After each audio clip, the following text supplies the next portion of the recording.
The first thing I want to know is your honest answer. Do you like being interviewed? Yes, I do. I like showing off. And I like being interviewed about things I'm interested in and about people I admired, particularly. I'm not so keen on being asked questions about those I don't care for. But in Alan's case, I mean, it was a no-brainer. I mean, he was my inspiration more than my friend. I mean, the inspiration came much before the friendship. I would never have believed when I first saw him on television that one day I'd be a friend of his. And I enjoy being a friend of his, but I enjoyed more learning from him whenever he appeared on television.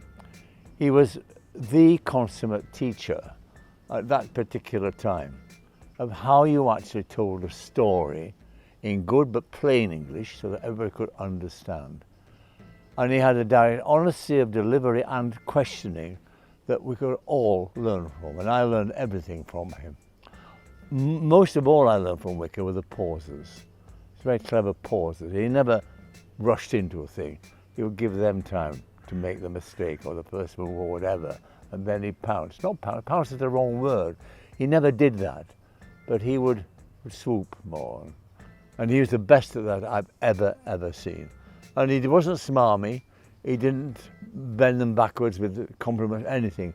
It was just he had a kind of character that allowed you to sort of say things to him that you wouldn't necessarily say to another stranger. It was a great gift, and you know, you just learn from it. I mean, the people who think that, oh, I want to be a TV interviewer, that it's easy, it's not. I mean, it's easier being a newspaper interviewer because you can sit down time, you can have a drink, all that stuff. You can't do that on television. Before you go into the studio, you have to be certain of what you want to ask that person. And there has to be a cohesive storyline that they will accept as being proper and right. And within that framework lies the secret to the job. What question are you going to ask him? Now, Wicker, for all his skill as an interviewer, for all his ability to settle people to trust him, was the expert at delivering the killer question. We all learned from it. Frosty did, I did, all of us. What was his obituary? They mentioned the Papa Doc. I mean, Papa Doc. I mean, sitting opposite him would take an act of great bravery. And he said to Papa Doc, who was in full flow about the wonderful way he'd run Haiti, but they do tell me, Papa Doc, that you actually assassinate people. I mean, a good question, isn't it? You torture people. I mean, come on. He's asking this to a madman. I mean, getting away with it. But you could see why he asked. You had to ask. Somebody had to put it in some frame of words, but the choice of words was wonderful. And I just sat there and I thought, that's very, very interesting. And he got out alive.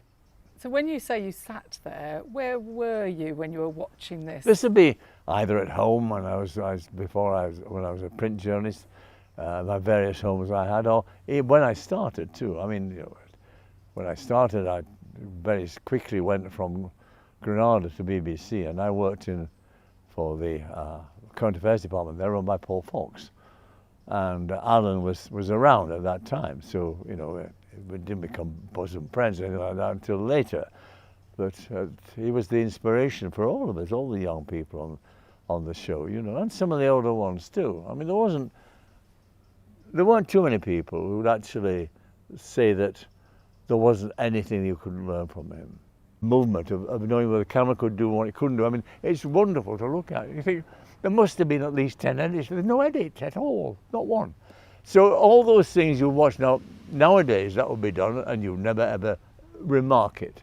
In those days, to people like myself who were watching and trying to learn, it was a revelation. Sir Micheal Parkinson died after a brief short illness.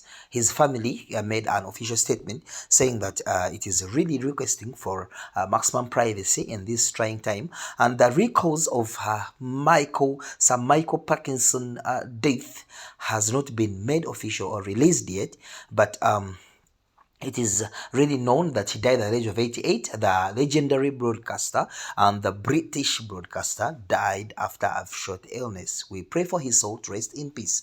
And all the funeral service and everything that's going to follow, we shall let you know. Keep it large updates. Can you subscribe, hit the notification button so that you're always getting notified every time we make a post.